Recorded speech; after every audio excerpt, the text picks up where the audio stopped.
I'm not buying fast food anymore. Matter of fact, I don't have the money to buy fast food anymore. So I thought it'd be a good idea to make this video because I've had some crazy experiences eating out at restaurants and fast food over the past couple weeks. Now, I'm normally not really the one to go out, especially living on my own now. Make a lot of food myself, and even that, I've started to see that my bills have started to rack up going to Target and Walmart to get my food, but I've gone to a couple places in the past few weeks that have just, that the prices were just wild. So I wanted to look up, see what other people were talking about, and they are going through the exact same issues. Now, I found this guy's video. I thought he was really funny because he kind of explains the prices pretty well, but he is kind of a laid back, more funny, almost surfer stoner guy, but he does make a good point. Who made these prices? It's overnight stuff with these fast food places. One night it's like, yeah, dude, everything's $1. Let's roll here, dude. I love fast food. You can live on this. This is the blue collar food. Especially with me, man. I just don't really go out too often. I used to go out sometimes with my friends when I used to go up in Jersey to like Wendy's, but I'd only end up getting like a Frosty and I don't know, maybe it was like a couple bucks. I don't even know how much it is now. Let me see. Dude, I go to the website and they show me like the calories and nutrition. Obviously, it's not gonna be good for me. I wanna know the price. All right, it seems like it's anywhere from like $2 to $2.70. That seems about right for me, but I would venture to guess it's probably a good amount more than it was like pre-COVID. But that's all I would get. And now going out to places now, the prices are just crazy. Then bam, overnight, it's like, hey, guess what? Your Arby's is 53 bucks. I'm never paying 53 bucks for fast food. Especially Arby's, man. Dude, I can't even remember the last time I saw Arby's. One trip at McDonald's right now, one single trip to McDonald's, 30 bucks. $30?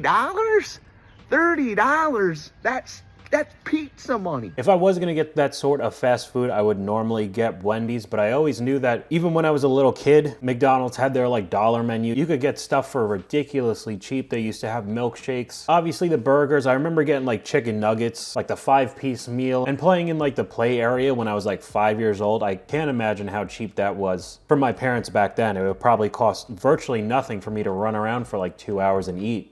You're not pizza, you're fast food. But Burger King's out here like, no, it's like 12 bucks for one of our chicken sandwiches now. That's normal. And out of all places, Burger King is like the worst one out of the three. I always hated Burger King, and $12 you're getting into the sit-down restaurant type of getting a burger or like a chicken sandwich, which we'll talk about in a little bit. Definitely not for Burger King. To who and where did that ever get normal? And then Taco Bell now has the audacity to be they're gonna be the guys who are like, hey, we're also gonna be expensive now.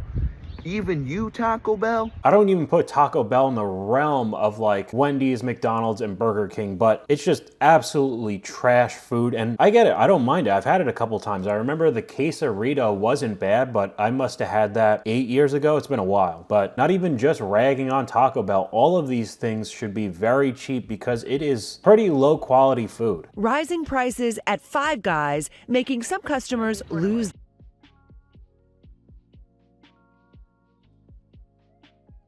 Now this was actually the reason of me making this kind of video, because I ended up going to Five Guys for the first time since, again, I'd say before COVID. My girlfriend ended up getting I don't even know. There wasn't anything crazy about the burger. I know that like all of them are double burgers, but there was like nothing special about it. I think it had bacon on it, but virtually a plain burger, fries, and a normal fountain soda. It ended up being $23 for a single burger. That is literally way past price of what I would remember going to like normal sit-down restaurants. When I used to live with my parents, they liked going to the places that are, you know, kind of yuppie gastro pub type of thing, not like Michelin star level of let's spend $1,000 on caviar, but they liked that kind of stuff. And I remember every time I'd go, I'd look at the price and think that they were ridiculous back then. I was always a water guy. I didn't even buy soda, and I'd get like a grilled chicken sandwich, and it ended up being around $15 for it, which is still for 2 buns, less lettuce, tomato, and like 4 to 6 ounces of chicken with maybe a slice of like American or cheddar cheese on it and like a small cup of fries, 15 bucks is still completely way more than you should be charging. But $23 for Five Guys, which is like one step above McDonald's, I honestly don't think I'll ever go to Five Guys again, because honestly, they were pretty good. I remember the first time I had it a long time ago when I was a kid, and I thought it was awesome. You got a big burger and a whole bag of fries. I remember going with my dad. It was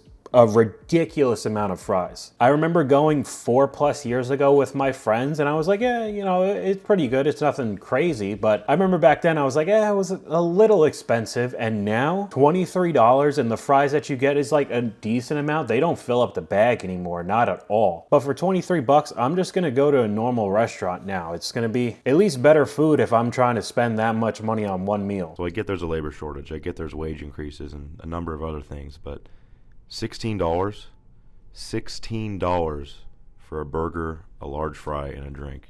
It's just crazy. I feel like my mind is poisoned right now because I actually just came back from a trip to Japan for a couple weeks, and overall for the amount of stuff that we ate, we traveled, Airbnb, we even ended up trying Wendy's and McDonald's in Japan just to see the differences, even though I wouldn't even really know the differences. I barely go to the ones in the States, but it was still like a fun thing to do, and everything in yen, especially if you have US dollars, it was so unbelievably cheap to live there, to eat there, to buy clothes, buy anything really. And then coming back to the States and having to buy something now in 2024, it makes it really easy to just stay home and make your own food. I mean, you could just see the differences from like 30 years ago. I know inflation will obviously increase virtually the cost of everything over 30 years, but not this much. Hi, can I help you? Big Mac, fillet of fish, large fry.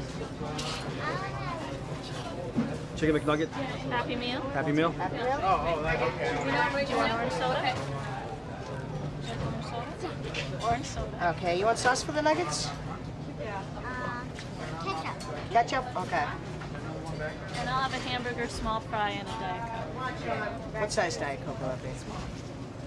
So we're talking almost a triple 300% increase at a trip to McDonald's. I mean, $11, almost $11 to almost $33. I know you have to prepare everything yourself and it's a pain in the ass and you gotta cook and whatever, but you could go to Target, which is even more expensive than to like going to Walmart or Costco, and you could get these big 3-pound tubs of ground turkey meat for like $9 each. You could end up getting like 10 pounds worth of turkey for the price of this one McDonald's trip. And that's exactly what I do. I just get large amounts of meat, have rice, can make tons of different meals with it, way cheaper than going out. I don't want to just dunk on going out to restaurants or going out for fast food. I mean, in general right now, all food is just going up. And I had to put my adult pants on in the past 8 months, and I finally moved out of my parents' house so they don't have to pay for all of my crap, all of my food, my electric bill, all of that stuff. But now I actually have to deal with it. And even getting like large quantity of food items, storing it in the freezer, making food for the week, for the next 2 weeks, is still not that cheap. It is a better option than going out, especially now. Fast food is just done. But like everybody's hurting right now. A fucking box of cereal costs $6. Look at this, $6 fucking for a box of cereal. Who can afford this shit? This is fucking crazy. I don't know. I've been seeing people talk about this for months now, even for like a year and a half now, and it doesn't seem to be getting any better. Any sort of reports we're getting is just more and more increases on food, which turns into fast food getting more expensive, dine-in eating getting more expensive, and then just going to Walmart getting more expensive. I really don't know how they're gonna fix it, but it doesn't seem like there's a light at the end of the tunnel. But hopefully you guys enjoyed this video, giving you some of my experiences of what I've seen over the past few weeks. If you did enjoy the video, please leave a like, and I will talk to you guys later.